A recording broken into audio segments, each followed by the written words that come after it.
1875 wattage, 3 heats, 2 speeds. You've got this wonderful hair dryer. It's got a couple of different options. You can get this hair dryer in black and white. The front part can also be changed. And as you can see, it's got the wonderful buttons right here to change it.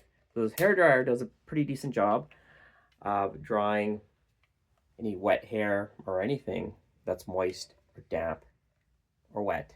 It'll do a really good job of drying it.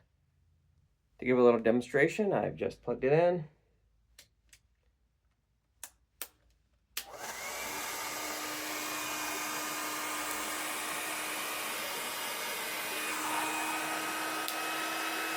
There's the different speeds.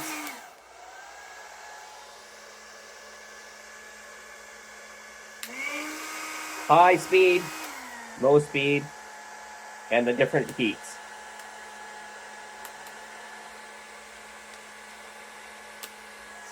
Overall, this is just one wonderful, easy to use hairdryer. Okay, great. Thanks, everybody.